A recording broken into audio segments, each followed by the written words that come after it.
एक बार जोर से भारत माता का जयकारा लगाएंगे सारे जने। पूरे दिल से मुट्ठी बंद करके हाथ ऊपर करके जोर से बोलेंगे, भारत माता की इनकलाब इनकलाब, वंदे वंदे। हरियाणा के कोने कोने से आए हुए मेरे भाइयों बहनों, माताओं, बुजुर्गों, बच्चों, आप सब लोगों को अपने भाई, अपने बेटे का नमस्कार। सबको मेरा प्रणाम। सबसे पहले तो मैं उन 300 से ज्यादा शहीदों को नमन करता हूं। अभी हमने उनको यहां पे श्रद्धांजलि दी, लेकिन पूरे देश की तरफ से उन 300 लोगों की शहादत को नमन करता हूं, जिन्होंने किसानों के लिए संघर्ष करते करते खुशी खुशी अपनी जान गंवा दी।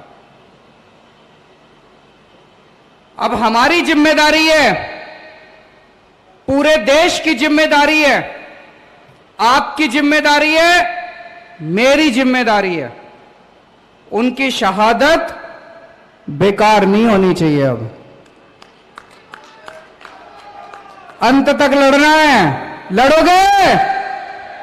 अंत तक लड़ना है, उनकी शहादत बेकार नहीं होनी चाहिए। अभी पता चला कल रोहतक में इन्होंने किसानों पर लाठीचार्ज कर दिया। यह बड़ी गलत बात है। जिस देश के अंदर किसानों का सम्मान नहीं है, वो देश कभी प्रगति नहीं कर सकता। किसानों का साथ देना चाहिए सरकारों को कि किसानों के ऊपर लाठीचार्ज करना चाहिए। हम कड़ी निंदा करते हैं इसकी, और आज पूरे हरियाणा में बता रहे हैं किसानों ने चक्का जाम कर रखा है। हम किसानों के इस संघर्ष का समर्थन करते हैं। मैं अभी जब आया मेरे को भी काफी टाइम लग गया, कई जगह से मेरे को घूम के आना पड़ा, लेकिन मेरे को कोई तकलीफ नहीं है। अभी मेरे को पता चला है कई सारी बसें, कई सारे लोग जो आज यहां सभा में आना चाहते थे,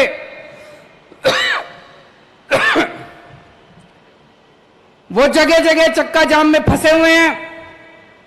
मैं उनसे माफी मांगना चाहता हूं कि हमें अब ये सभा शुरू करनी पड़ी, नहीं तो कई लोग जो 11 बजे के आके बैठे हैं उनको भी वापस जाना था।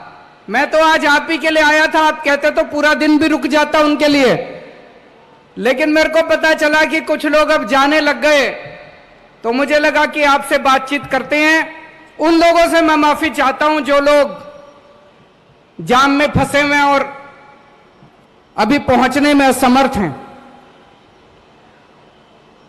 दोस्तों, जब केंद्र सरकार ने तीनों काले कानून पास करे,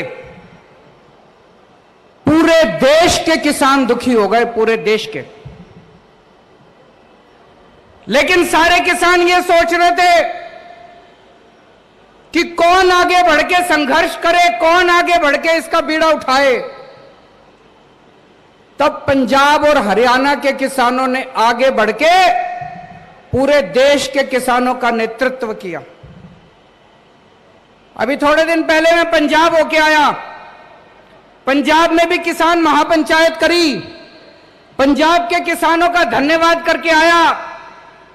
आज मैं हरियाणा में आया हूं, हरियाणा के किसानों का धन्यवाद करने के लिए कि पंजाब और हरियाणा के किसानों ने नेतृत्व करके इस पूरे किसानों के संघर्ष का नेतृत्व किया और देश के सारे किसानों की आवाज बुलंद की आप लोगों ने इन तीनों काले कानूनों के खिलाफ। सारा देश आपके साथ है। ये मीडिया वाले दिखाएं ना दिखाएं, चिंता मत करना। कोई कुछ भी कहे, चिंता मत करना। मैं तो आम आदमी से जुड़ा हुआ हूं। सारा देश आपके साथ है, सारे देश के किसान आपके साथ हैं। हो सकता है गुजरात का किसान दिल्ली के बॉर्डर पे ना पहुंच पाए, हो सकता है तमिलनाडु का किसान दिल्ली के बॉर्डर पे ना पहुंच पाए, हो सकता है असम का किसान दिल्ली के बॉर्डर पे ना पहुंच पाए, पर यह मत सोचना कि वो किसान आपके साथ नहीं है। रोज सवेरे इस देश का हर किसान दिल्ली के बॉर्डर के ऊपर बैठे हुए किसान के लिए प्रार्थना करता है, दुआ करता है कि हमारे संघर्ष में हमारा ये संघर्ष सफल होना चाहिए। सारे देश का किसान अपने साथ है, सारे देश का किसान आपके साथ है दोस्तों। और जब से यह संघर्ष शुरू हुआ है, पहले दिन से मजबूती के साथ हर कदम से कदम मिला के आम आदमी पार्टी, अरविंद केजरीवाल और मेरी दिल्ली सरकार किसानों का साथ दे रही है। कदम से कदम मिला के हम लोगों ने साथ दिया है। मेरे को याद है जब किसानों ने, पंजाब और हरियाणा के किसानों ने दिल्ली की तरफ कूच करा था, दिल्ली बॉर्डर की तरफ आ रहे थे, तो हरियाणा सरकार ने जगह जगह आंसू गैस के गोले छोड़े, जगह जगह बैरियर लगा दिए, उनके ऊपर लाठीचार्ज करा। लेकिन हमारे किसानों की हिम्मत देखो, सरकारों के बुलडोजर पार करते हुए, आंसू गैस के गोले पार करते हुए, इनके लाठीचार्ज पार करते हुए हमारे किसान दिल्ली बॉर्डर के ऊपर पहुंच गए। तब केंद्र में बैठी बीजेपी सरकार ने एक षड्यंत्र रचा।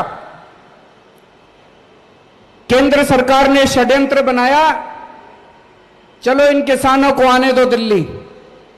जब ये दिल्ली पहुंचेंगे तो केंद्र सरकार ने दिल्ली के 9 बड़े बड़े स्टेडियम उन्होंने सोचा इनको जेल बना देते हैं। और जैसे ही ये किसान दिल्ली में पहुंचेंगे, इन सारे किसानों को उठा के स्टेडियम में बंद कर देंगे, फिर बैठे रहना वहीं स्टेडियम में बैठ के करते रहना अपना संघर्ष। ये केंद्र सरकार ने षड्यंत्र रचा। पर भाई साहब, अपनी किस्मत अच्छी थी, कानून में लिखा था कि स्टेडियम को जेल बनाने की पावर दिल्ली के मुख्यमंत्री की है।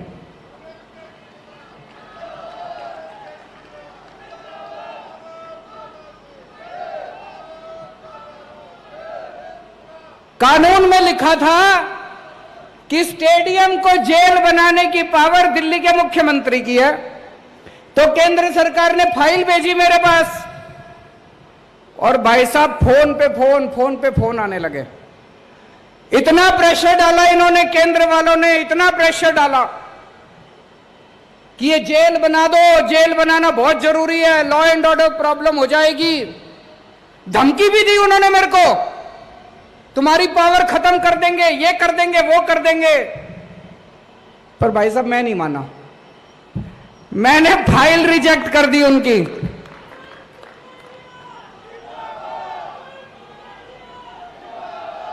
मैंने फाइल पे लिख दिया कि किसानों का आंदोलन सही है, किसानों की मांगे जायज हैं, किसानों की मांगे तुरंत मानी जाएं, और दिल्ली पुलिस का यह प्रस्ताव कि दिल्ली के स्टेडियम जेल बनाए जाएं, यह प्रस्ताव खारिज किया जाता है। और मैंने फाइल उनकी वापस भेज दी।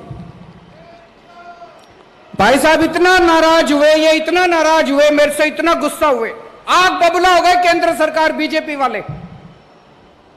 फिर मैंने अपने सारे विधायकों को बोला, अपने सारे सांसदों को, कि बॉर्डर पे जाओ, किसान बैठे हैं, उनकी जाके सेवा करो, आम आदमी की तरह जाना, टोपी पहन के मत जाना, झंडा लेके मत जाना, केजरीवाल का नाम मत लेना, आम आदमी पार्टी का नाम मत लेना, अपने को राजनीति नहीं करनी, बॉर्डर पे जाओ, किसानों की सेवा करो। हमने लंगर लगवाए, दिल्ली सरकार की तरफ से पानी का इंतजाम करा, टॉयलेट का इंतजाम करा। एक दिन कुछ किसान भाई आए मेरे पास, बोले जी वहां पे सिग्नल कमजोर है, घर पे बात नहीं हो पाती, गांव में बात नहीं हो पाती। हमने सरकार की तरफ से वहां पे वाईफाई का भी, फ्री वाईफाई का इंतजाम कर दिया वहां पे बॉर्डर के ऊपर। जो हम कर सकते थे हमारे हाथ में था, सब कुछ करा जी। और जिस दिन राकेश टिकैत भाई साहब के साथ वो हादसा हुआ, जिस दिन राकेश टिकैत 28 तारीख थी मेरे ख्याल से, 28 या 29 जनवरी की शाम थी, मैंने टीवी खोला, मैंने देखा राकेश टिकैत भाई साहब, उनकी आंखों में आंसू है, वो टीवी पे रो रहे थे। मेरे से रहा नहीं गया। पहले संजय सिंह जी को मैंने कहा, संजय सिंह ने उनको फोन करा, फिर मैंने राकेश टिकैत जी को फोन करा, मेरी उनसे फोन पे सीधी बात हुई। मैंने राकेश टिकैत जी को कहा, मैंने कहा भाई साहब आप दिल कमजोर करोगे तो फिर कुछ नहीं बचेगा, आप अपना दिल ठाडा करो, आप अपना दिल कमजोर मत करो, हम सारे आपके साथ हैं, सारा देश आपके साथ है, बताओ आपको क्या चाहिए।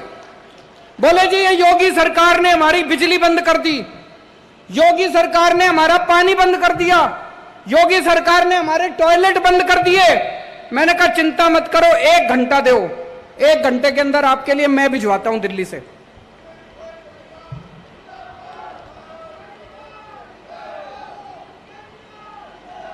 एक घंटे के अंदर हमने जनरेटर भिजवा दिए, बिजली का इंतजाम कर दिया, टॉयलेट का इंतजाम कर दिया, पानी का इंतजाम कर दिया, सारा इंतजाम कर दिया। और मुझे बड़ी खुशी है कि आज भी किसान आंदोलन 4 महीने के बाद जिंदा है।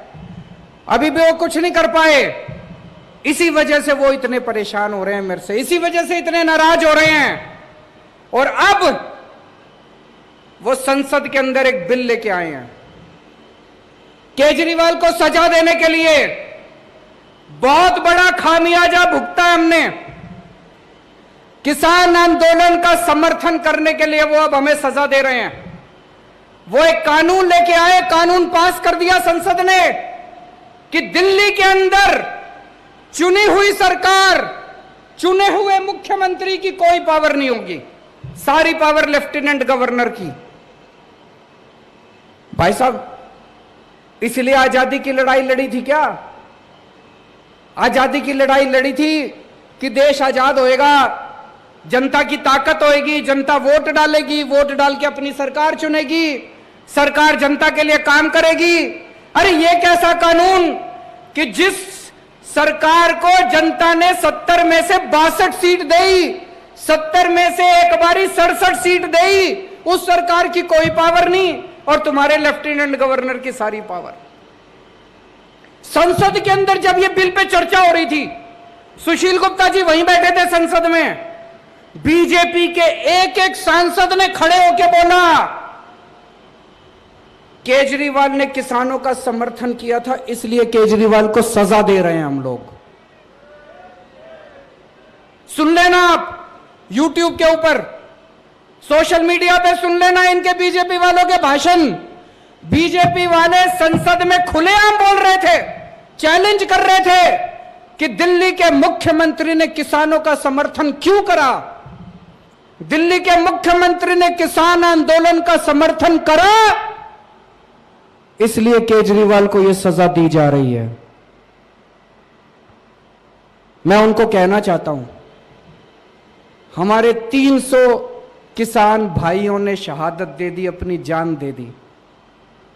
इस किसान आंदोलन के लिए अगर केजरीवाल की जान भी चली जाए,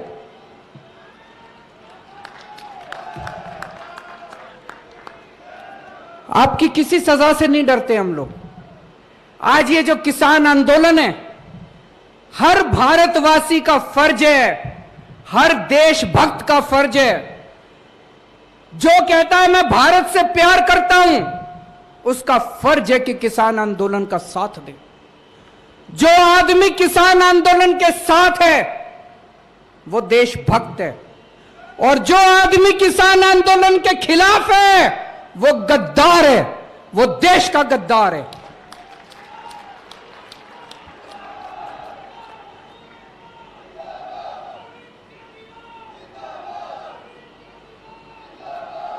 इस किसान आंदोलन को सफल बनाने के लिए केजरीवाल को जो भी कुर्बानी देनी पड़ेगी, आज मैं इस मंच से आप लोगों को कहना चाहता हूं, मैं हर कुर्बानी देने के लिए तैयार हूं।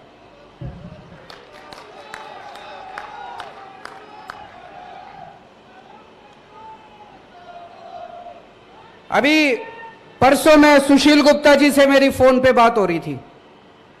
इन्होंने बताया जी गांव गांव में जा रहे हैं इसकी तैयारी, आज इस महापंचायत की तैयारी करने के लिए। बोले जी गांव गांव के अंदर किसी पार्टी के नेता को नहीं घुसने दे रहे, और जब आम आदमी पार्टी वाले जाते हैं तो लोग बुला बुला के अपने घर में उनको दूध पिलाते हैं।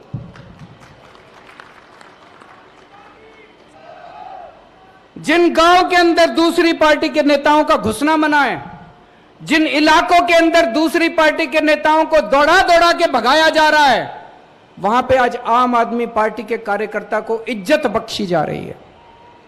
पूरे देश के अंदर आज सब लोग एक ही बात कह रहे हैं कि आम आदमी पार्टी किसानों की पार्टी है। अगर किसानों का कोई भला सोचता है तो आम आदमी पार्टी सोचती है। मेरे लिए यह सबसे खुशी की बात है, मेरे लिए यह बड़े सम्मान की बात है। इससे बड़ा मेरे को और मेडल नहीं चाहिए कि आज किसान मेरे को अपना छोटा भाई मानते हैं, आज किसान मेरे को अपना बेटा मानते हैं, आज किसान मेरे अंदर अपना हितैषी देखते हैं। मेरे लिए इससे बड़ी बात नहीं हो सकती दोस्तों। इसकी जो सजा देना चाहती है केंद्र सरकार मेरे को सजा दे, मेरे को इसकी कोई परवाह नहीं है।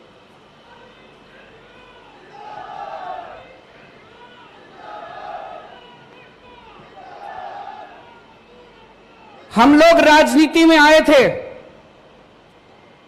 जनता की सेवा करने के लिए, हम लोग राजनीति में आए हैं देश की सेवा करने के लिए। 6 साल हो गए दिल्ली में सरकार चलाते हुए।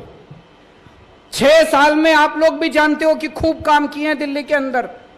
स्कूल बनवाए हैं, अस्पताल बनवाए हैं, दिल्ली में बिजली मुफ्त हो रही है, पानी मुफ्त हो रहा है, महिलाओं की बसों का में किराया नहीं लगता। औरत अगर महिला बस में सफर करे उसका किराया नहीं लगता। खूब सड़कें बन रही हैं, खूब विकास हो रहा है दिल्ली के अंदर। आप तो जाते रहते हो दिल्ली, आपको पता होगा। और इन 6 साल में जब हम लोग दिल्ली का विकास कर रहे थे, बीजेपी वाले हर 6-7 महीने में कुछ ना कुछ अड़ंगा अड़ा के हमारी शक्तियां छीनते रहते हैं, शक्तियां छीनते रहते हैं। मैं बीजेपी वालों को कहना चाहता हूं, तुम्हारे पास तो खूब शक्तियां हो गई। अब बीजेपी तो इस देश की सबसे शक्तिशाली पार्टी है। केंद्र में भी उनकी सरकार, कितने सारे राज्यों में भी उनकी सरकार। इतनी सारी शक्तियां होने के बावजूद केजरीवाल ने दिल्ली में इतने स्कूल बनवा दिए, बीजेपी ने पूरे देश में मिलकर एक स्कूल नहीं बनवाया, एक कॉलेज नहीं बनवाया, एक अस्पताल नहीं बनवाया। बता दो जी, बनवाया हो तो? आप इतने जने आ रहे हो पूरे हरियाणा के कोने कोने से, आपके जिले में, आपके गांव में, आपके मोहल्ले में कोई स्कूल बनवाया हो? इन्होंने बंद जरूर करा दिए, कई स्कूल बंद करा दिए इन्होंने। गलत तो नहीं कह रहा भाई साहब? एक स्कूल नहीं बना। इतनी शक्तियां इनके पास, अपार शक्तियां, अपार साधन इनके पास, इतनी शक्तियां, इतनी सारी शक्तियां इन्होंने मेरी भी छीन ली। फिर भी इनसे एक स्कूल नहीं बना, एक अस्पताल नहीं बना, एक कॉलेज नहीं बना। मैं इनको कहना चाहता हूं बीजेपी वालों को, स्कूल और अस्पताल बनाने के लिए, जनता की सेवा करने के लिए शक्तियों की जरूरत नहीं होती, नीयत की जरूरत होती है।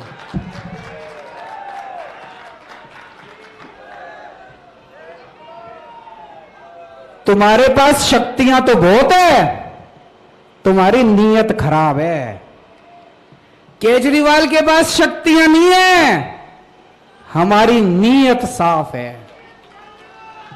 तुम हमारी जितनी मर्जी शक्तियां छीन लो, ये दिल्ली के अंदर स्कूल बने थे और बनते रहेंगे, दिल्ली के अंदर अस्पताल बने थे और बनते रहेंगे।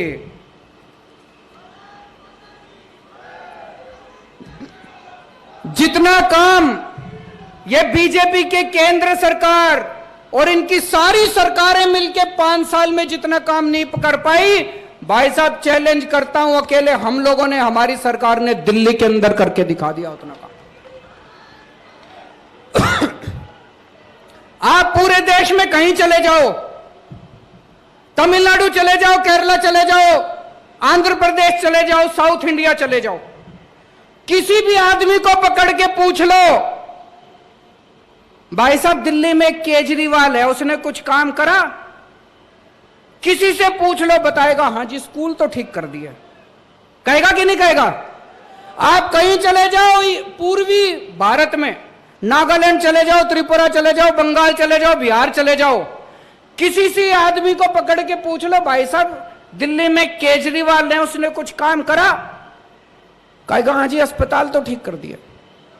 आप जम्मू कश्मीर चले जाओ, पूछो भाई साहब केजरीवाल ने कुछ काम करेगा? कहेगा हां जी बिजली फ्री कर दी उसने। आप गुजरात चले जाओ, पूछो केजरीवाल ने कुछ काम करा? बोला हां जी पानी ठीक कर दिया, स्कूल ठीक कर दिया, अस्पताल ठीक कर दिया। और आप पूरे देश में कहीं चले जाओ और पूछो बीजेपी ने कुछ करा 5 साल में? कहेंगे जी उन्होंने किसान बर्बाद कर दिए, व्यापारी बर्बाद कर दिए, यूथ बर्बाद कर दिया, युवा बर्बाद कर दिए, सबको बर्बाद करने के सिवा। भाई साहब इतने सारे आदमी बैठे हैं, अगर बीजेपी ने एक काम कराओ 5 साल में, इतनी शक्तियां, इतने, एक काम कराओ, मेरे को बता देना जी कोई एक काम कराओ 5 साल में, कोई एक काम इन्होंने कराओ ढंग का। तो भाई साहब इनके पास शक्तियां तो बहुत है, नीयत खराब है। इन 75 साल में इस देश पे 2 ही पार्टियों ने राज करा, बीजेपी और कांग्रेस, 2 ही पार्टियों ने राज करा 75 साल में। आज देश की जनता पूछेगी कि अगर 5 साल के अंदर दिल्ली में स्कूल ठीक हो सकते हैं, तो 75 साल में बीजेपी और कांग्रेस वालों बताओ 75 साल में तुमने क्यों नहीं किए? आज देश की जनता पूछेगी कि अगर 5 साल के अंदर दिल्ली में बिजली 24 घंटे हो सकती है, फ्री मिल सकती है बिजली। भाई साहब दिल्ली में हर आदमी की बिजली फ्री कर दी, 24 घंटे कर दी। दिल्ली में अगर बिजली फ्री हो सकती है, 24 घंटे हो सकती है, तो बीजेपी वालों, कांग्रेस वालों बताओ तुमने 75 साल में क्यों नहीं करी? दिल्ली की जनता पूछेगी, इनसे सवाल पूछेगी, इनको जवाब देने पड़ेंगे। और ये सारे जने मिलके, ये सारे पार्टी वाले मिलके मेरे पीछे क्यों पड़े हैं? ये सारे जने मिलके मेरे पीछे इसलिए पड़े हैं, ये कहते हैं केजरीवाल भी हमारे जैसा हो जाए। इन्होंने 75 साल में सारे नेताओं ने, सारी पार्टी वालों ने मिलकर केवल अपने घर भरे हैं, अपने घर भरने के सिवा कुछ नहीं करा। अगर मैं भी आज सत्ता में आने के बाद बदल जाता, आज भी आपके सामने वही केजरीवाल खड़ा है जो 10 साल पहले केजरीवाल था। इतना सा भी नहीं बदला मैं, उतनी ईमानदारी के साथ काम कर रहे हैं जो पहले काम करते थे। ये सारी पार्टियां चाहती है केजरीवाल भी हमारे जैसा हो जाए। ये चाहती है मैं भी अपना घर भी भरूं, थोड़ा मैं कमाऊं, थोड़ा इनको कमा के दूं, तो ये मेरी शक्तियां नहीं छीनते, तो ये मेरे खिलाफ नहीं होते। आज ये सारे मेरे खिलाफ इसलिए हैं क्योंकि मैं इनके जैसा नहीं बना। आज भी मैं देश की सेवा कर रहा हूं, जनता की सेवा कर रहा हूं।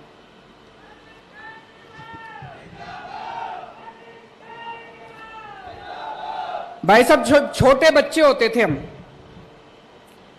मास्टर पढ़ाया करता था कि दुनिया में 3 किस्म के देश होते हैं, विकसित देश, डेवलप्ड कंट्री, जो अमीर देश होते हैं, विकासशील देश, डेवलपिंग कंट्री, और अविकसित देश, जो देश विकसित नहीं है। तो बचपन में पढ़ा करते थे भारत विकासशील देश है, तो मास्टर से पूछते थे जी हमारा देश विकासशील है तो ये विकसित कब बनेगा, ये अमीर देशों की कैटेगरी में कब आएगा? तो मास्टर कहता था 5-10 साल में आ जाएगा।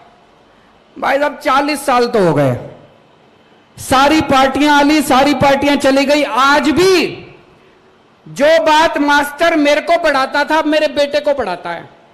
आज भी मेरे बेटे को कहते हैं भारत विकासशील देश है, कब होएगा विकसित? 5-7 साल। ऐसे यूं नहीं होने वाला, इन पार्टियों के भरोसे नहीं होने वाला दोस्तों।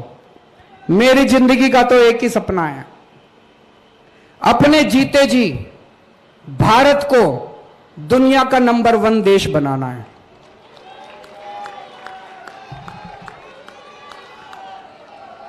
दिल्ली बदल के दिखा दी 5 साल में।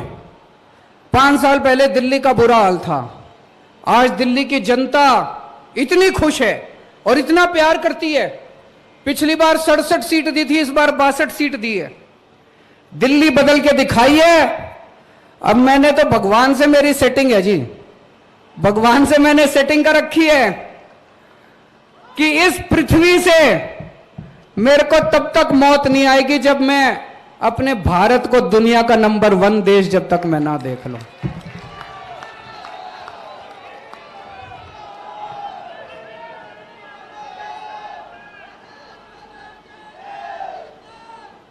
और यहां जितने किसान भाई आए हैं, उन सारे किसान भाइयों को मैं कहना चाहता हूं, ठाडे रहना,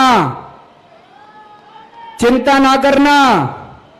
दिल्ली में थारा छोरा बैठा है सीएम।